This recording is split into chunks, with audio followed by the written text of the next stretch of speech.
Bismillah walhamdulillah wassalatu wassalamu ala rasulillah wa ala alihi wa sahbihi wa man nasarahu wa wala amma ba'du. Rabbi syrah li sadri wa yassir li amri wahlul uqdatam min lisani yafqahu qawli. Subhanaka la ilma lana illa ma 'allamtana innaka antal alimul hakim. Rabbana zidna ilman wa alhiqna bis salihin. الفاتحة أن الله يفتح علينا فتوح العارفين ويفقهنا في الدين ويرزقنا كمال الإخلاص واليقين. بسم الله الرحمن العلماء إلى آملين ومشينا في الدين ووالد حاضرين في مسجد نور الجنة وإلى جميع من أوقف أموالهم في بنائه وإلى المؤلف هذا الكتاب شيء لله لهم الفاتحة. أعوذ بالله من الشيطان الرجيم. بسم الله الرحمن الرحيم. الحمد لله رب العالمين الرحمن الرحيم مالك يوم الدين إياك نعبد وإياك نستعين اهدنا الصراط المستقيم صراط الذين أنعمت عليهم غير المغضوب عليهم ولا الضالين آمين. Masyarul muslimin, jamaah taklim Masjid Nurul Jannah yang dimuliakan Allah, puji syukur mari senantiasa kita panjatkan hadiratnya. Alhamdulillah, berkat limpahan nikmat iman, nikmat Islam, nikmat sehat walafiat, serta nikmat taufik dan hidayahnya, pada tahun ini kita dapat berjumpa kembali untuk melanjutkan kajian kita dalam tafsir ayat ahkam dari kitab Syekh Ali As-Sabuni. Mudah-mudahan kehadiran kita dicatat sebagai amal soleh oleh Allah Subhanahu wa Ta'ala serta mendapat ridha-Nya. Salawat dan salam semoga Allah melimpahkan kepada junjungan kita baginda Rasulullah sallallahu alaihi wasallam. Mudah-mudahan kita dapat mengikuti sunnah-sunnahnya dalam berbagai aspek kehidupan. Para jamaah sekalian, pagi ini kita akan membahas surat Al-Maidah ayat 5 dan 6. Jadi ayat ini dua ayat ini mengandung berbagai macam hukum, baik terkait dengan makanan ahli kitab maupun menikahi penganut ahli kitab.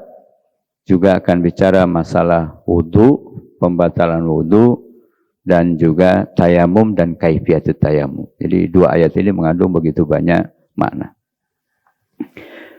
A'udzubillahi minasyaitonirrajim. Bismillahirrahmanirrahim. Kita baca ayatnya dulu, kemudian kita terjemahkan, nanti diskusi tentang berbagai macam hukum yang terkandung di dalamnya menurut berbagai macam mazhab yang ada dalam Islam, terutama mazahibul arba'ah. Jadi al-yauma uhilla lakumut thayyibatu. Jadi pada hari ini maksudnya ini turunnya pada haji wada. Haji pertama dan terakhir baginda Rasulullah sallallahu alaihi wasallam. Uhilla lakumut thayyibat. Jadi dihalalkan bagi kalian wahai umat Islam at-thayyibat. Thayyibat itu yang baik-baik. Jadi samping halal juga baik.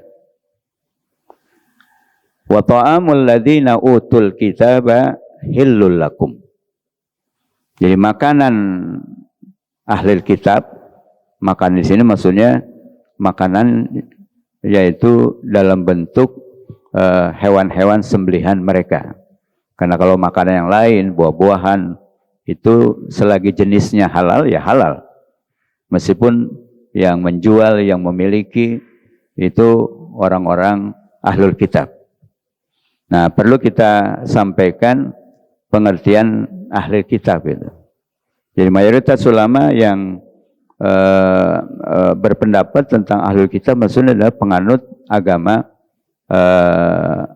Nasrani dan Yahudi. Yahudi dan Nasrani itu masuk kategori ahli kitab. Nah, sedangkan agama-agama lain selain yang disebut tersebut itu yang kita kenal dengan agama ardi. Kalau yang tadi masuk kategori agama samawi, yaitu agama-agama yang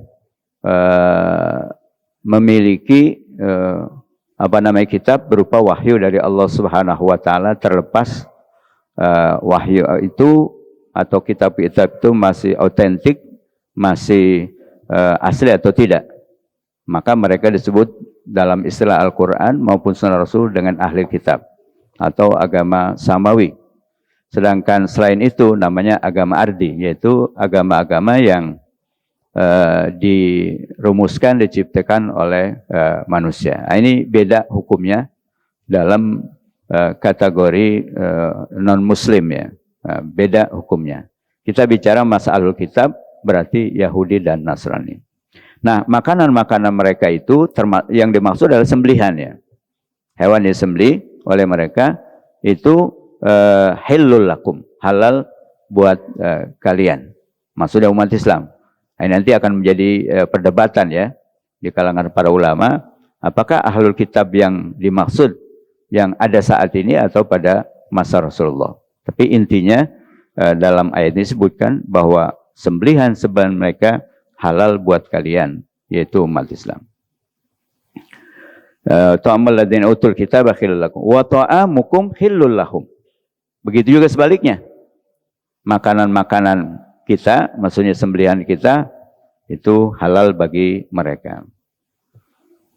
Itu yang pertama. Berikutnya, wal muhsanatu minal mu'minati wal muhsanatu minal ladzina utul kitaba min qablikum.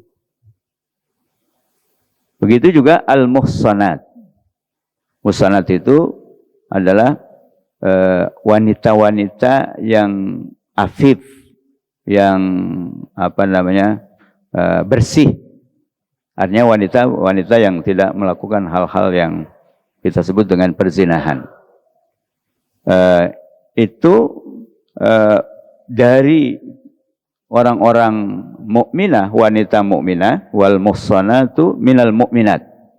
Jadi wanita-wanita yang apik, yang suci dari wanita-wanita muslimah, wal muhsanat. Begitu juga muhsanat, wanita-wanita yang bersih, yang suci, minal ladzina utul kitab. Dari mereka yang masuk kategori ahlul kitab, maksudnya wanita-wanita dari penganut agama Yahudi dan Nasrani sebelum kamu. Itu juga halal buat kalian, wahai kaum muslimin. Idza ataitumuhunna ujurahunna, dengan syarat kamu berikan kepada mereka, baik wanita-wanita yang muhsanat tadi dari kalangan kaum muslimat maupun kalangan ahlul kitab, kamu berikan ujurahunna. Ujur di sini bukan upah, maksudnya adalah mahar atau mas kawin mereka. Wa ira musafihina wala muttakhidhi ahdan. Jadi tidak bermaksud untuk melakukan hubungan seksual di luar nikah, dan juga tidak dijadikan sebagai gundik-gundik, teman atau sahabat. Kalau istilah sekarang namanya kumpul kebo. Jadi seperti kebo itu artinya kumpul-kumpul berhubungan tanpa melalui proses nikah. Bukan itu tujuannya. Wa may yakfur bil imani faqad habita a'maluhu. Jadi barang siapa yang yakfur badal iman, jadi kafir setelah beriman, maksudnya murtad, keluar dari Islam. Habitat a'maluhu. Maka seluruh amal-amalnya, maksudnya amal baiknya itu menjadi runtuh, menjadi gugur, menjadi terhapus. Jadi kalau ada orang dari kecilnya Islam baik-baik, kemudian di akhir kehidupannya misalnya kemudian dia murtad, keluar dari Islam, maka seluruh kebaikan-kebaikan yang pernah dilakukannya sejak dia balik sampai misalnya usia dia keluar dari Islam, itu semua habitat. Jadi runtuh, gugur, terhapus semua. Wa huwa fil akhirati minal khasirin. Maka orang yang seperti itu di akhirat kelak masuk kategori orang-orang yang rugi. Nauzubillahi min dzalik. Itu ayat yang kelima dari surat Al-Maidah yang intinya berisi bahwa makanan kita orang muslim, maksudnya sembelihan kita halal buat ahlul kitab, begitu juga sebaliknya sembelihan dari ahlul kitab itu Yahudi dan Nasrani halal buat kita. Itu yang pertama. Yang kedua, bahwa halal juga bagi kaum muslimin menikahi wanita-wanita dari ahlul kitab, baik Yahudi maupun Nasrani, tentu apalagi dari wanita-wanita muslim yang apik. Kemudian dengan catatan tadi harus dipenuhi maharnya dan nafkahnya, dan bukan tujuan untuk berzina, dan bukan juga tujuan untuk dijadikan gundik-gundik. Kemudian yang ketiga adalah barang siapa yang murtad keluar dari Islam setelah beriman, maka seluruh amal baiknya yang pernah dilakukan sampai saat dia masuk atau keluar dari Islam itu akan menjadi gugur, habitat. Kemudian ayat yang kedua dari rangkaian ini, yaitu ayat yang ke-6 persisnya dalam surat Al-Maidah. Ya ayyuhalladzina amanu idza qumtum ilas salati faghsilu wujuhakum wa aydiyakum ilal marafiqi wamsahu bi ru'usikum wa arjulakum ilal ka'bain. Nah, ini Allah mengawali ayat ini dengan khitab, dengan seruan, dengan panggilan yang sangat indah, yaitu wahai orang-orang yang beriman. Sehingga kalau manusia merasa dirinya beriman, pasti dia akan merespon, akan mendengarkan, akan memahami, dan akan mengamalkan seruan Allah ini. Jadi ketika Allah menyampaikan atau mengawali firman-Nya dengan seruan ini, maka ada sesuatu yang akan disampaikan, baik itu perintah yang wajib kita lakukan atau larangan yang harus kita hindari. Nah, di dalam konteks ini Allah Subhanahu wa taala akan menjelaskan tentang tata cara wudu, pembatalannya, kemudian juga tayamum dan kaifiyatut tayamum. Nah, idza qumtum ilas shalah. Jadi kalau secara harfiah idza qumtum itu fi'il madhi gitu. Jadi fi'il madhi. Tentu dalam konteks ini madhi bermakna mudhari. Jadi kalau kalian akan melaksanakan sholat gitu. Karena kalau kalian telah melaksanakan sholat, masa sih wudunya belakangan gitu kan. Jadi maka ulama menafsirkan idza qumtum ini madhi bermakna al-mudhari. Jadi idza qumtum ila shalah. Jadi apabila kalian akan melaksanakan sholat. Nah, berarti ini yang kita sebut dengan syarat kan. Nah, apa yang kita harus lakukan? Jadi syarat sahnya sholat antara lain adalah bersih dari hadas atau dengan cara berwudu kalau itu hadas kecil, atau dengan cara mandi adus kalau itu hadas besar. Maka dia menjadi syarat sahnya sholat. Nah, kemudian bagaimana tata cara wudu itu? Di sini jelaskan. Pertama, faghsilu wujuhakum. Jadi faghsilu tidak ghasala yaghsilu igsil. Basuh gitu. Artinya basuh itu mengucurkan air. Faghsilu. Jadi kucurkan air atau basuh oleh kalian. Ini fi'il amar berarti perintah. Maka karena dia perintah, kata ulama usul fikih, al-aslu fil amri lil wujub. Apabila ada amar atau perintah di dalam teks, kalau tidak ada qarinah yang mengalihkan ke lain, maka dia mengandung makna wajib, meskipun tidak ada kata-kata yajibu alaikum. Tapi karena ini amar, perintah, berarti tidak ada qarinah lain, maka berarti wajib. Maka kita sebut apa yang disebutkan dalam ini itu adalah wajib wudu atau rukun wudu.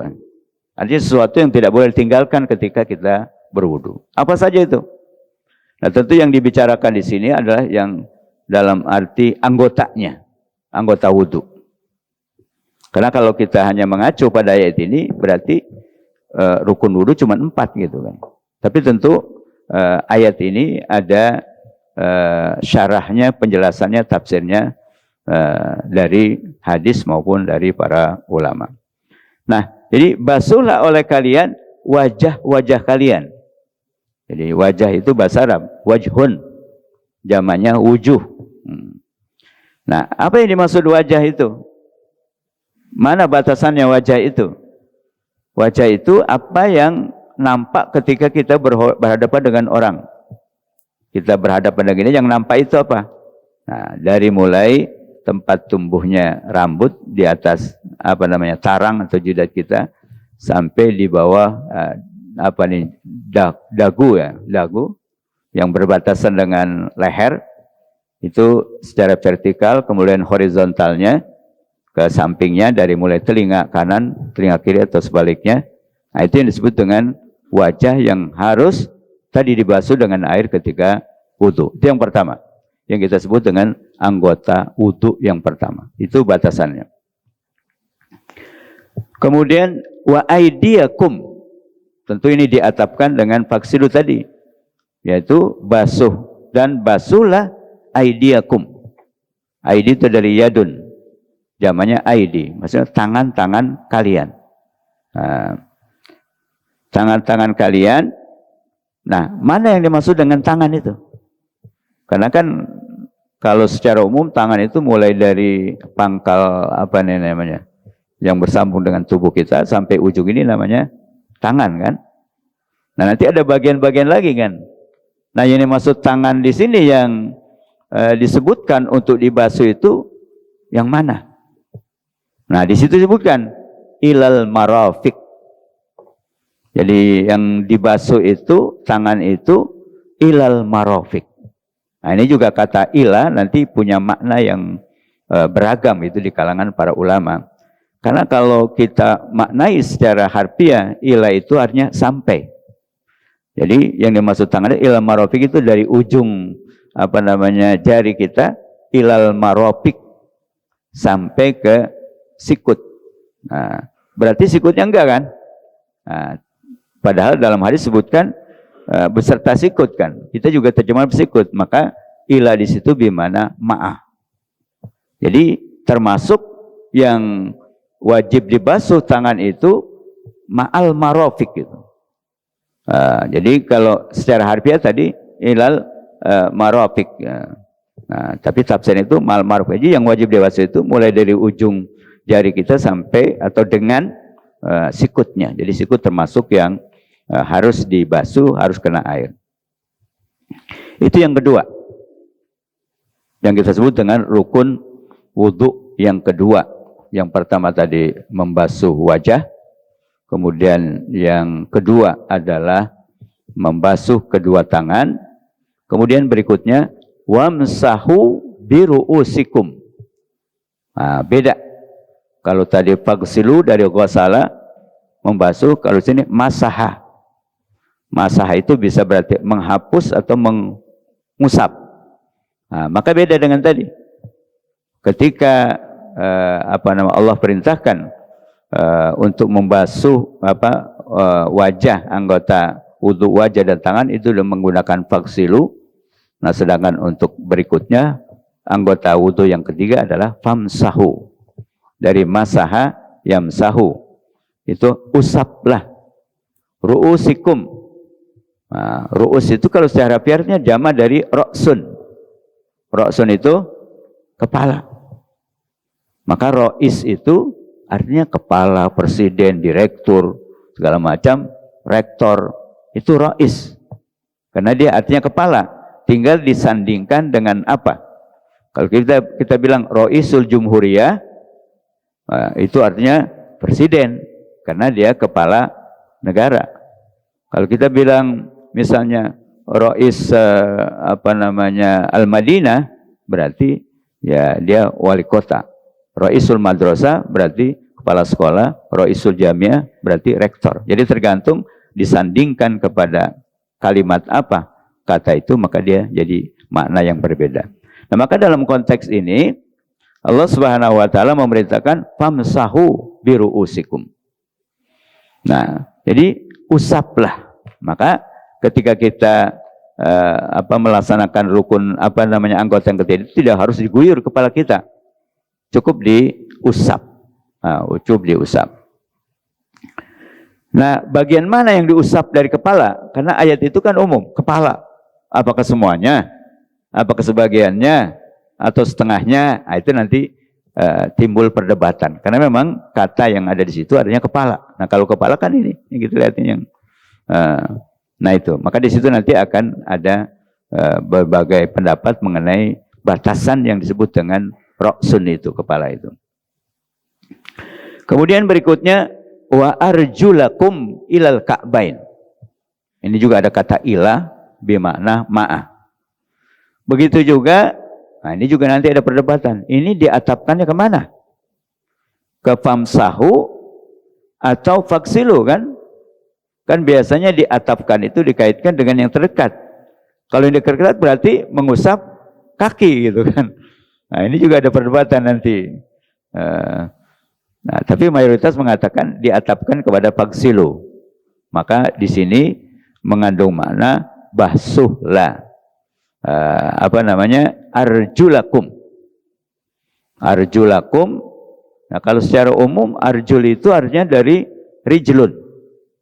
Rijlun kaki. Kalau banyak arjul. Ada lagi rojulun. Itu hampir sama. Tulisannya sama, harokatnya saja. Rojul itu seorang laki-laki. Jamannya apa? Rijal. Ya, jadi huruf yang sama, jumlahnya sama, tapi harokatnya berbeda, maka maknanya akan berubah. Rijlun kaki, jamannya arjul, kaki-kaki. Kalau laki-laki, rojulun, jamannya rijal. Nah, yang dimaksud kaki di sini dibatasi di situ ilal ka'bain, dengan mata kaki. Nah, maka jelas yang dimaksud kaki di sini bukan dari pangkal paha sampai telapak kaki, tapi yang dimaksud kaki di sini adalah sampai atau beserta dua mata kaki, yang kita sebut dengan telapak kaki itu tadi. Tapi bukan bawahnya saja, dengan atasnya. Jadi wa arjulakum ilal ka'bain. Nah, itu yang kita sebut dengan anggota wudu yang merupakan bagian dari rukun wudu. Berarti kalau kita mengacu kepada ayat ini, anggota wudu ada 4, yaitu wajah, kemudian kedua tangan beserta sikutnya atau sampai sikutnya, kemudian kepala, kemudian yang keempat kedua mata kaki atau telapak kaki beserta mata kaki. Nah, tapi kalau kita belajar fikih, kita kenal rukun wudu itu ada berapa? 6 kan? Nah, padahal di situ cuma 4. Nah, dari mana lagi yang 2 itu? Nah, ini udah tafsir itu. Tafsir baik dari tafsir Nabi itu sendiri, bisa dari ucapan Nabi, perbuatan Nabi. Nah, itu menjadi tafsir dari Al-Quran. Karena tafsir itu kan ada tafsir Al-Quran bil Quran. Ya, Al-Quran menafsirkan Al-Quran, artinya ayat sebelumnya ditafsirkan dengan ayat sesudahnya. Ada tafsir Al-Quran dengan hadis. Hadis itu bisa ucapan Nabi atau perbuatan Nabi. Nah, dalam konteks ini, yaitu perbuatan yang dilakukan oleh Nabi. Dan juga hadis Nabi. Nah, maka kalau kita belajar fikih, rukun wudu itu 6. Yang pertama apa? Niat kan. Nah, niat diambil dari mana itu? Ya dari hadis kan. Ada hadis yang bersifat umum, yang kita semua hafal, yaitu apa? Innamal a'malu bin niyat. Sesungguhnya sahnya, diterimanya, dinilainya segala amal-amalan itu jika disertai dengan niat. Makanya semua ibadah itu rukun pertamanya ya niat. Nah, cuma yang menjadi perdebatan, niat itu maksudnya apa? Tapi pada umumnya sepakat, termasuk Imam Syafi'i, an-niyatu mahalluhal qalbu. Jadi niat itu tempatnya di dalam hati. Sedangkan yang kita ucapkan, baik itu nawaitu, usolli, dan lain sebagainya, itu bukan niat, tapi itu adalah talaffuz bin niat. Melafalkan niat untuk menuntun hati kita ketika kita mulai melakukan amalan, itu udah fokus masuk kepada niat itu. Oleh karena itu nggak perlu debatkan ini usolli itu kan. Nah, karena nggak ada yang mengatakan usolli atau nawaitu wajib karena niat mahal. Tapi Imam Syafi'i menganjurkan untuk dibaca, berarti sunnah untuk memfokuskan hati kita ketika melakukan perbuatan. Maka dengan hadis tersebut dan juga Nabi melakukan seperti itu, maka kemudian dijadikanlah niat itu menjadi rukun pertama wudu. Kemudian satu lagi yang keenam dari mana? Nah, ulama melihat ayat ini urutannya. Maka karena urutannya adalah pertama membasuh wajah, kemudian kedua tangan beserta sikutnya, kemudian mengusap kepala, kemudian membasuh kedua kaki. Nah, urutan-urutan yang ada dalam Al-Quran itu nggak boleh dibulak-balik. Maka urutan itu namanya tartib kan. Nah, urutan-urutan. Maka kita biasa membaca ratib kan, ratib hadad misalnya apa? Yaitu urutan-urutan yang disusun oleh ratib al-haddad itu, Imam al-Haddad itu kan. Nah, maka dicantumkanlah dalam kajian fikih bahwa rukun wudhu yang ke-6 itu adalah apa? Tartib. Maksudnya jangan dirubah-rubah. Tangan dulu, baru kepala, misalnya baru muka. Nah, itu nggak boleh, nggak tertib namanya. Maka menjadi tidak sah. Nah, sehingga dalam kajian fikih disebutkan rukun atau fardu wudhu itu ada 6. Jadi itu sudah rangkuman dari dalil Al-Quran dan juga dari hadis Rasulullah SAW. Nah, itu mengenai rukun wudhu. Jadi fikih itu untuk mempermudah orang-orang awam gitu. Karena kalau orang kita balik kepada Al-Quran Sunnah, ya, jadi ribet dia gitu kan. Kenapa? Karena dia nggak paham gitu. Karena ini ada kaitan dengan yang lain. Kalau fikih udah jadi gitu kan, udah tinggal ngamalin aja gitu.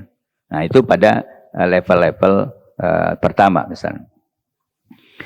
Kemudian berikutnya, wa in kuntum junuban fattaharu. Nah, di sini wa in kuntum junuban fattaharu.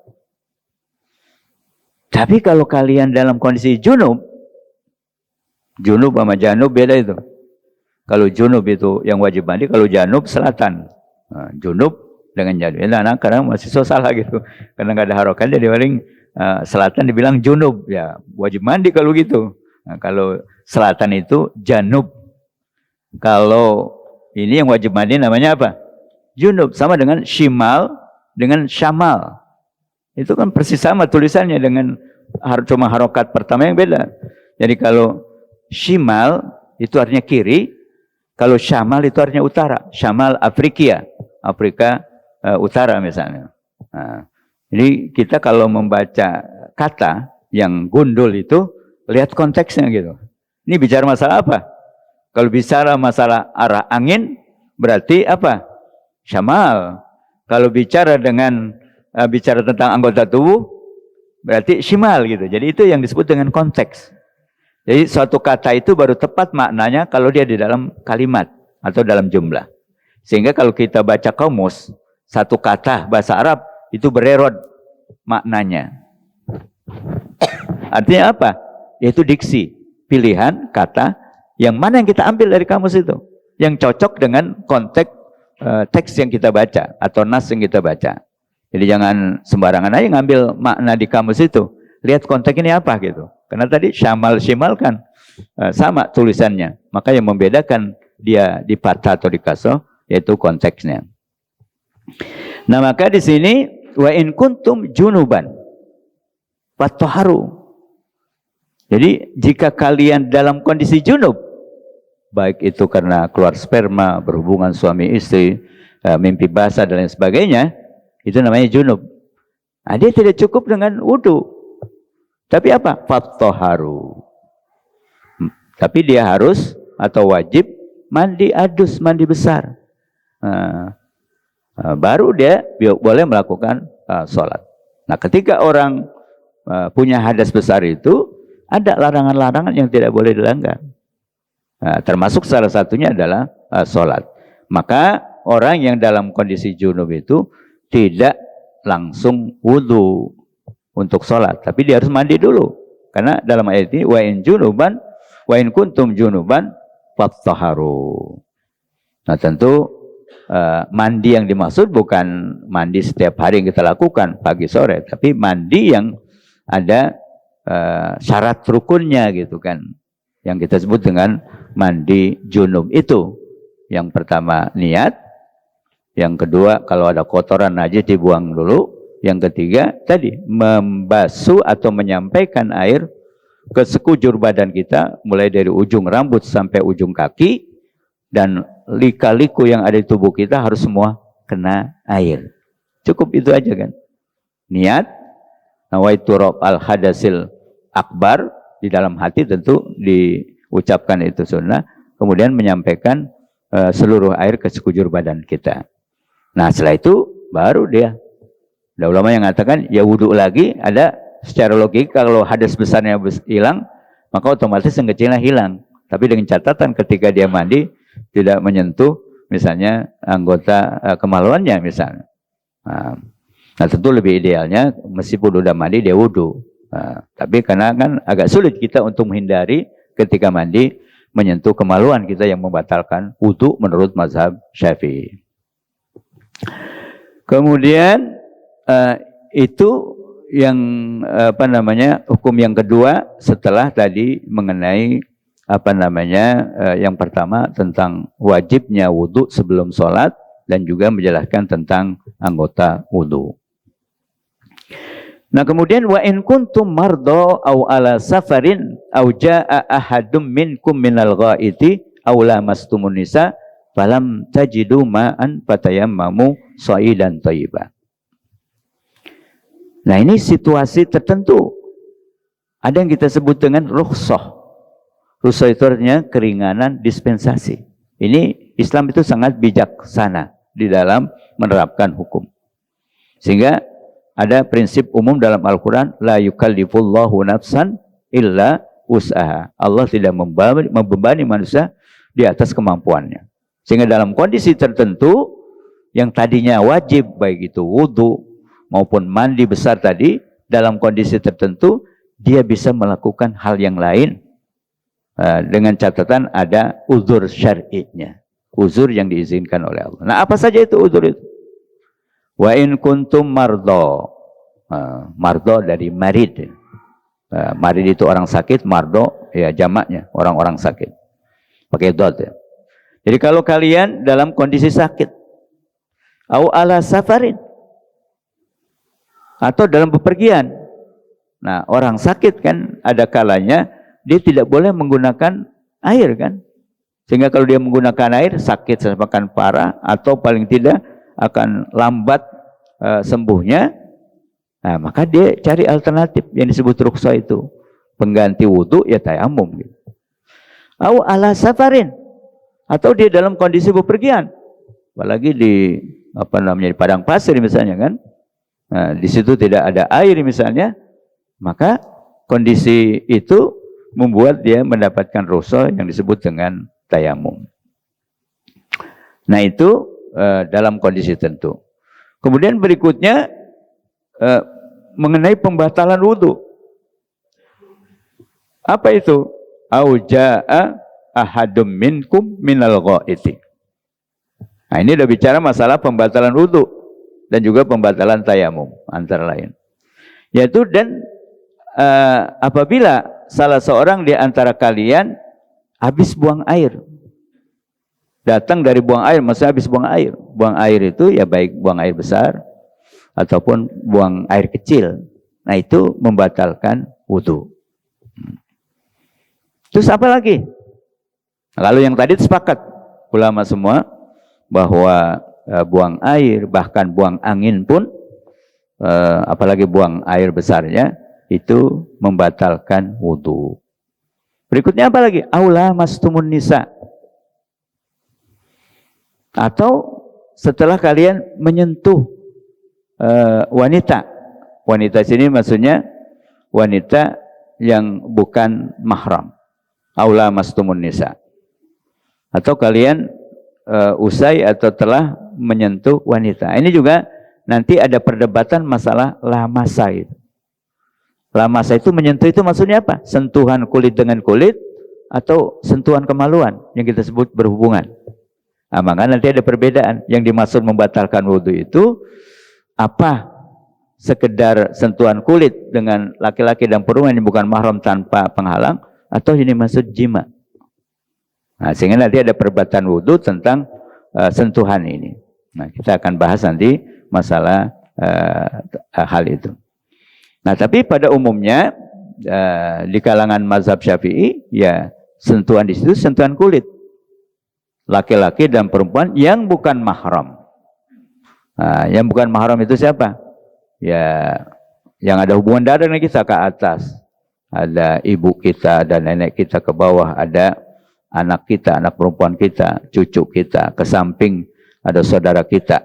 Nah, ada saudara kita, ada bibi kita. Nah, itu disebut dengan mahram. Yang menjadi perdebatan, kemudian istri kita mahram apa bukan? Nah, sehingga nanti ada perbedaan. Istri kita membatalkan wudhu apa enggak? Nah, itu yang jadi perdebatan. Karena tadi kan definisi umum yang dimaksud wanita itu adalah wanita yang bukan mahram. Nah, sebaliknya kalau wanita mahram itu tidak membatalkan. Yang menjadi perdebatan kemudian istri kita, apakah dia masuk kategori mahram, berarti tidak batal. Kalau dia tidak masuk kategori mahram, berarti batal. Maka mazhab Syafi'i memilih bahwa istri kita itu bukan mahram. Kenapa? Kalau mahram kan gak boleh dinikahin gitu. Prinsipnya mahram itu tidak boleh dinikahin gitu. Istri kita malah kita nikahin kan. Nah, berarti dia bukan mahram. Nah, tapi nanti ada aturan lagi setelah nikah apakah jadi mahram atau tidak gitu. Nah, itu perdebatan panjang gitu. Makanya jangan aneh kalau kemudian ada kalau kita kalangan mazhab Syafi'i, istri itu sentuhan istri itu membatalkan wudhu. Tapi mazhab lain enggak. Nah itu. Jadi itu yang di sini disebutkan pembatalan wudhu, yaitu habis buang air besar kecil bahkan angin. Yang kedua lamastumun nisa, tadi sentuhan dengan berbagai macam pendapat. Nah kemudian ketika kita batal wudhu kita dengan hal tersebut, kemudian kalau kita mau sholat kemudian nggak ada air, falam tajidu ma'an.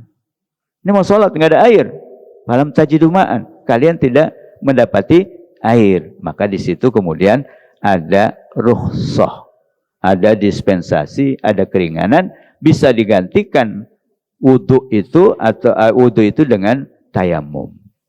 Nah itu falam tajidu ma'an. Jadi kalau kalian tidak mendapati air padahal sudah batal wudhunya, berhadas tadi, maka apa yang dilakukan? Fatayammamu sha'idan thayyiba. Tayammamu itu fi'il amar. Tayammama ya tayammamu, tayammam. Kalau banyak tayammamu. Maka bertayamumlah kalian sha'idan thayyiba. Nah ini juga ada perdebatan kalimat sha'id. Sha'id itu mempunyai dua makna. Yang satu disepakati, yang satu berbeda pendapat. Sha'id itu artinya, yang sepakat itu artinya tanah, debu, itu sha'idan. Ada yang memahami lebih luas bahwa benda keras yang ada di muka bumi itu masuk kategori sha'id. Makanya jangan aneh kalau kemudian ada orang bertayamum di tembok, di tehel, di pesawat, misalnya di samping depan bangku segala macam. Nah, kenapa makna sha'id itu memang dua makna. Ada artinya dia turab, kalau itu sepakat semua. Nah, tapi kan kadang-kadang kita nggak ada debu kan, nggak ada tanah di pesawat misalnya. Nah, maka ada sha'id itu juga bermakna benda keras yang ada di muka bumi. Maka dari situ kemudian dipahami tehel, tembok, ubin, kemudian tadi di pesawat ada depan kita kursi, di samping kita bertayamum. Kenapa? Karena memang makna sa'id itu artinya bisa tanah, itu yang sepakat, atau benda keras yang ada di muka bumi. Tapi dengan catatan benda-benda itu termasuk turab tadi, tanah tadi, itu adalah thayyiban. Jadi dia suci, tidak mengandung najis itu. Tidak mengandung najis. Nah, kemudian setelah Allah berikan kepada kita alternatif sebagai rukhsah keringanan itu, kemudian dijelaskan caranya tayamum itu seperti apa. Ini dua ayatnya luar biasa mengandung hukumnya kan. Kalau fikih udah satu jilid besar gitu. Nah, kemudian dijelaskan caranya, cara tayamum. Apa itu? Famsahu biwujuhikum wa aidikum minhu. Dari sini nggak ada faksilu kan, karena bukan air. Maka kata yang digunakan adalah masaha, imsah fil amarnya. Kalau banyak famsahu.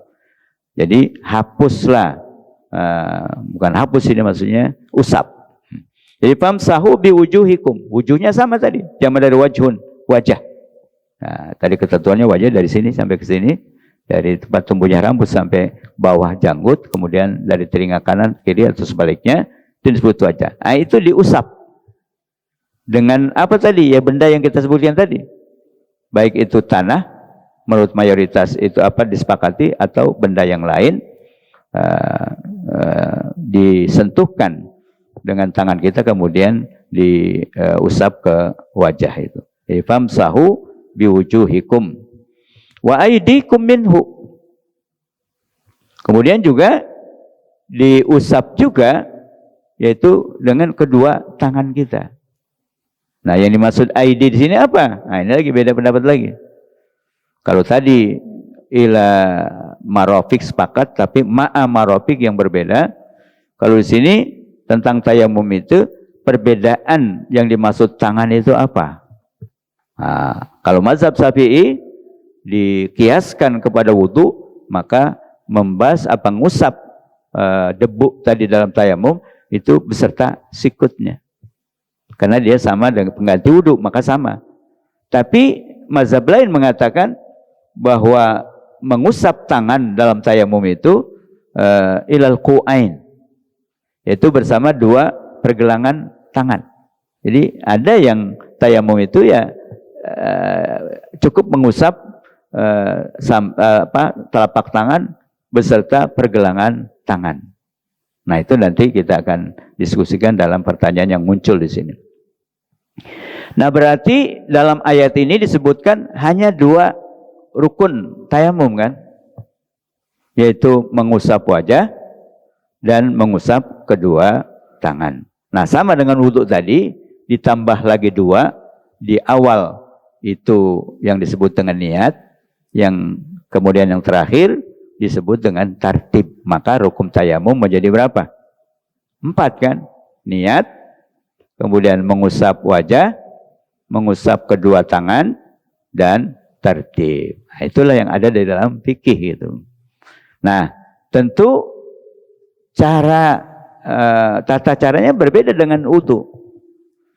Di mana yang dimaksud dengan mengusap itu bukan kita tuangin itu tanah tadi ke muka kita gitu kan.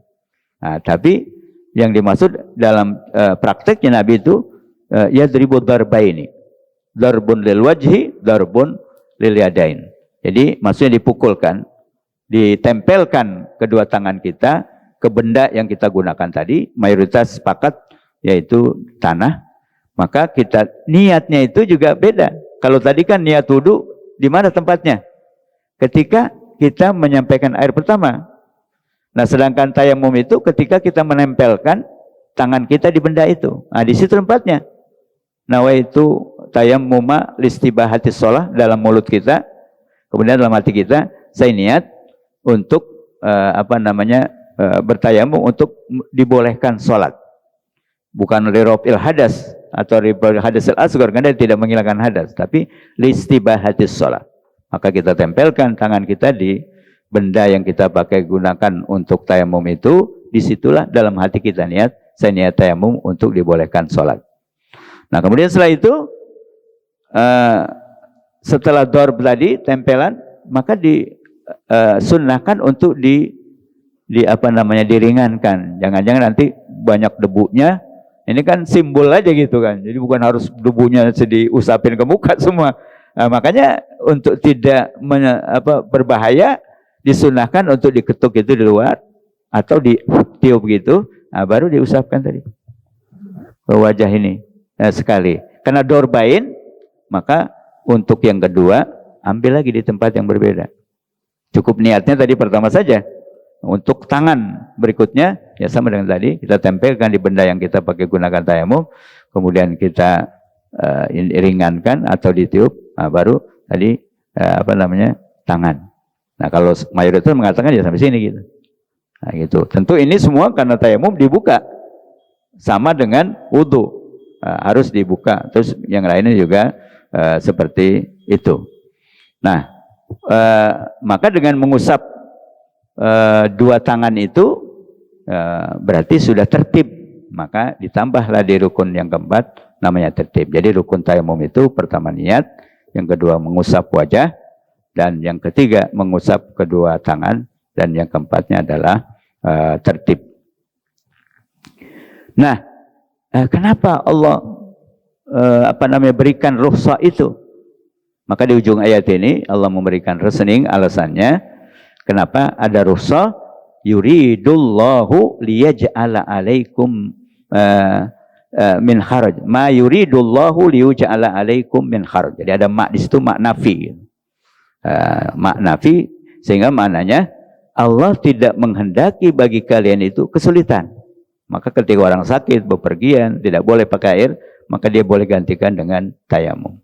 Tapi tujuan Allah menjelaskan tentang ini bukan untuk mencelakakan kita, karena Allah memberikan rukhsah tertentu. Oleh karena itu maka walakin yuridu liyutahhirakum wa liyutimma ni'matahu 'alaikum la'allakum tashkurun. Jadi semua itu diberikan oleh Allah, rukhsah itu. Allah tidak menghendaki kalian itu binasa atau rusak, tapi Allah menghendaki kalian itu suci. Dan juga waliyutimma ni'matahu alaikum, untuk menyempurnakan nikmat-nikmatnya kepada kalian, la'allakum tashkurun, agar kalian bersyukur kepada Allah Subhanahu wa ta'ala. Hadirin jamaah yang dimuliakan Allah Subhanahu wa ta'ala, inilah kajian kita pada surat Al-Maidah ayat 5 dan ayat 6 yang mengandung banyak hukum keseharian kita. Baik tadi wudhu, tayamum, pembatalan wudhu, mandi besar, dan lain sebagainya. Yang pekerjaan kita sehari-hari, mudah-mudahan dengan kita kaji ayat ini semakin mantap. Apa yang kita amalkan itu sudah benar gitu. Tinggal kalau ada yang masih benar, diluruskan sehingga semakin mantap ibadah kita kepada Allah Subhanahu wa ta'ala. Hadirin jamaah yang dimuliakan Allah, waktu sudah habis. Sebenarnya masih banyak diskusi yang harusnya. Oleh karena itu kita cukupkan sampai di sini. Kita buka dalam tanya jawab tentang berbagai hal yang terkait dalam dua ayat ini. Terima kasih. Assalamualaikum warahmatullahi wabarakatuh. Ustadz, ada hal yang perlu kami tanyakan terkait penjelasan Ustadz mengenai wudhu dan tayamum. Ya. Kalau tayamum itu kan bukan untuk lirafil hadas, bukan menghilangkan hadas. Artinya hanya untuk kepentingan sahnya sholat. Ya. Pada saat kita hadas, tidak kita jumpai air, kemudian kita tayamum. Setelah tayamum kita lakukan sholat, artinya apakah tayamum kita ini sebagai pengganti wudhu atau mandi, sehingga kemudian kita terbebas dari hadas tersebut? Apakah nanti suatu saat kita ketemu air harus mandi atau wudhu untuk pelaksanaan berikutnya, padahal kita belum batal? Itu yang pertama. Kemudian yang kedua, kaitannya kita melaksanakan ibadah. Selama ini kita di Indonesia banyak menggunakan mazhab Imam Syafi'i. Kemudian dalam ibadah tertentu, dalam pelaksanaan ibadah yang sama juga, kita berubah menggunakan mazhab. Pada saat kita tawaf, tentu kita akan kesulitan apabila kita menggunakan mazhab Syafi'i apabila kita bersentuhan dengan seseorang berlainan jenis, karena begitu padatnya dan kondisi yang sangat sulit untuk kita hindari, sehingga banyak jamaah dari Indonesia itu menggunakan mazhab yang lain, sehingga kaki kita bersentuhan dengan wanita dianggap kita belum batal wudhunya. Demikian Ustaz, terima kasih. Assalamualaikum warahmatullahi wabarakatuh. Waalaikumsalam warahmatullahi wabarakatuh. Saya kira dua pertanyaan yang luar biasa, sangat kritis ya, mengenai kajian kita pada pagi hari ini. Yang pertama tadi saya menyebutkan bahwa niat dalam tayamum itu adalah bukan nawaitu rob'al hadasil asghar atau akbar, tapi nawaitu tayammuma listibahati sholat, listibahati tawaf misalnya. Itu pertanyaannya, apakah ketika kita bertayamum kemudian harus setelah kita melakukan sholat yang darurat tadi, misalnya kita yang terkait ini masalah mandi besarnya gitu. Nah, sehingga dalam mazhab Syafi'i itu misalnya perbedaan antara wudhu dengan tayamum, di mana kalau wudhu itu selama kita belum batal, maka kita boleh melakukan ibadah apa saja yang mensyaratkan bersih dari hadas, baik itu sholat fardu, tawaf, maupun baca Quran dan sebagainya macam, itu boleh. Tapi kalau tayamum terbatas karena dia emergensi sifatnya, maka dalam satu tayamum, sekali tayamum, itu hanya boleh digunakan untuk satu kali sholat. Karena kemungkinan waktu yang akan datang udah nggak ada emergensi lagi, kan, nggak darurat lagi. Nah, seperti tadi. Maka ketika orang sholat dan waktu itu belum ada, nggak ada air atau tidak boleh menggunakan air, maka sholat yang dilakukan dalam kondisi darurat itu dengan tayamum sah. Gitu. Nah kemudian kalau kita harus selesai sholat, tiba-tiba air datang. Nah apakah kita mengulangi sholat kita? Ya enggak, udah. Cukup. Tapi untuk melaksanakan sholat berikutnya, kita harus wudhu lagi. Menurut mazhab Syafi'i. Kalau mazhab lain, boleh sama aja. Selagi belum batal, boleh. Tapi mazhab Syafi'i lebih hati-hati. Karena ini bersifatnya darurat, dipakai dengan darurat saja. Gitu. Nah, terkait dengan masalah junub tadi. Nah, masalah junub, apa juga begitu. Dia harus mandi lagi. Kalau nanti misalnya karena darurat.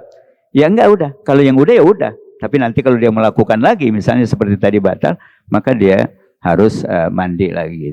Nah itu terkait dengan perbedaan antara wudhu dan tayamumnya. Nah pertanyaannya yang kedua itu, apakah boleh kita dalam satu ibadah menggunakan berbagai macam pandangan? Gitu. Berbandang mazhab, artinya kasarnya, sebenarnya prinsip pertanyaan yang pertama itu, wajib nggak kita bermazhab? Itu kan yang lebih dasar itu. Jadi kalau itu sudah dijawab, nanti ada perbedaan. Jadi wajib nggak kita bermazhab misalnya? Nah tentu kalau orang-orang pada umumnya, tidak ada yang mengatakan misalnya bermazhab itu wajib bagi orang yang paham ya. Karena mazhab itu kan kita tahu lahir ya udah pada abad kedua kan, artinya para masa tabi'in gitu kan. Mulai dari penghujung awal abad pertama. Sehingga pada umumnya ulama mengatakan bahwa bermazhab itu tidak wajib itu. Jadi kita boleh mengambil pandangan mana saja tanpa bermazhab juga. Yang penting ada Al-Quran hadis, itu boleh. Cuma masalahnya seperti yang kita kaji dalam barusan itu, kalau orang tidak mengikuti satu mazhab tertentu, apalagi semboyannya kembali kepada Al-Quran dan hadis, padahal dia belum punya wawasan yang luas, dia akan bingung gitu. Kalau dia baca ayat tadi itu, wudunya gimana dia? Jangan-jangan nggak digabung dengan hadis tadi, masalah niat, masalah tertib. Nah itu tujuan para ulama, mengajarkan tata cara ibadah itu dengan mazhab tertentu untuk mempermudah orang awam. Tapi orang-orang yang paham, dia kemudian memahami ayat satu dengan yang lain, hubungannya ayat dengan hadis, dia bisa menggabungkan sehingga bisa baca sejarahnya seperti apa, nah itu silakan aja gitu kan. Nah, sehingga dia akan mengambil misalnya pendapat yang paling kuat. Nah itu yang dilakukan oleh tarjih di dalam Muhammadiyah misalnya, di mana dia tidak mengambil satu mazhab tertentu, tapi dia bandingkan pandangan para ulama, terutama yang dalam memahami ayat Quran dan hadis. Kemudian dari ayat dan hadis itu mana yang paling unggul, maka itulah yang diambil. Maka disebut tarjih, itu pengunggulan dalil-dalil yang ada Al-Quran dan hadis. Itu prinsipnya. Jadi kita bicara tentang masalah bermazhab itu. Nah, turunannya adalah otomatis kalau kita bermazhab, ya harus konsisten gitu kan. Karena itu yang kita pelajari. Dalam kondisi-kondisi tertentu, kalau kita misalnya menganut mazhab Syafi'i dan kita konsisten dengan mazhab itu, maka ada yang beda tadi. Masalah pembatalan wudu misalnya. Nah, dalam kondisi tadi di pesawat, kan mazhab Syafi'i mengatakan kalau soidan itu adalah debu.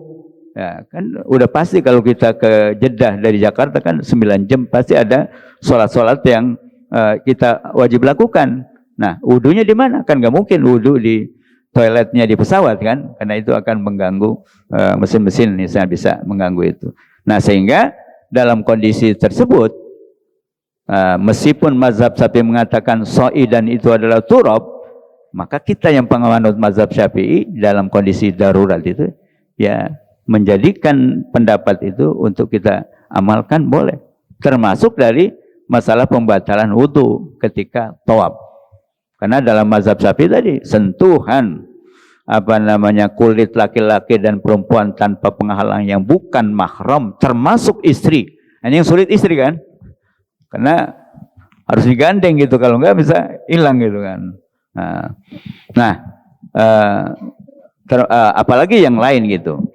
Nah, maka sulit sekali kita untuk terhindar dari sentuhan kulit laki-laki dan perempuan, termasuk kepada istri kita gitu. Maka dalam kondisi tertentu itu kita boleh mengambil pendapat yang menyatakan bahwa sentuhan kulit laki-laki dan perempuan dengan istri itu tidak membatalkan. Termasuk dalam mazhab lain itu adalah yang dimaksud lamastum itu jamaktum. Berarti kalau sentuhan doang nggak batal, karena dia maksud jima kan, berhubungan. Nah itu, jadi saya kira apalagi ini kan pendapat para ulama gitu kan. Nah tadi saja misalnya ketika tidak boleh wudu, tidak bisa wudu karena tidak ada itu boleh, ada rukhsah. Nah apalagi dalam keadaan mazhab itu. Cuma kadang-kadang ada orang menyaratkan macam-macam gitu untuk wudunya nanti niatnya dengan mazhab Maliki atau Hanafi segala macam. Sebenarnya simple aja gitu, karena ada pendapat yang mengatakan enggak membatalkan, apalagi dalam kondisi darurat, maka kita ambil pendapat itu. Wallahu a'lam. Saya kira itu.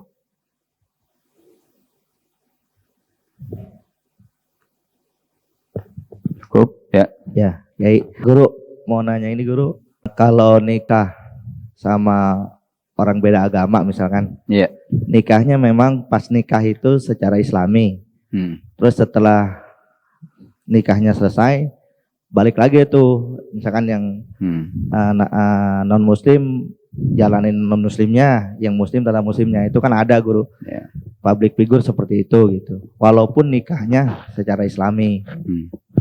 Nah itu nyata lah gitu dalam rumah tangganya, suami misalkan muslim, istrinya non muslim, terus punya anak, anaknya juga begitu, yang mau ikut bapak silakan, yang mau ikut ibu silahkan. Itu gimana Guru? Posisi nikahnya itu sah atau bagaimana? Ya, ini jadi problem gitu deh. Jadi apa yang tadi kita kaji itu di dalam diskusi juga disebutkan sini, misalnya hukmu nikahil Yahudiyah atau Nasraniyah. Jadi tadi masih banyak perdebatan itu, tapi saya membaca apa yang ada di dalam Al-Quran itu dan pendapat para ulama. Jadi apa hukumnya kita menikahi atau yang kita kawin campur, maksudnya beda agama gitu. Jadi saya sudah mengumpulkan tadi bahwa al-kafir dalam istilah Al-Quran itu ada dua kategori. Ada ahlul kitab, ada non ahlul kitab. Ini beda hukumnya. Termasuk di dalam makanan dan pernikahan. Nah, kita bicara masalah hukum global. Ahlul kitab itu tadi Yahudi dan Nasrani. Terlepas dia apa masih orisinal misalnya kitabnya atau tidak gitu.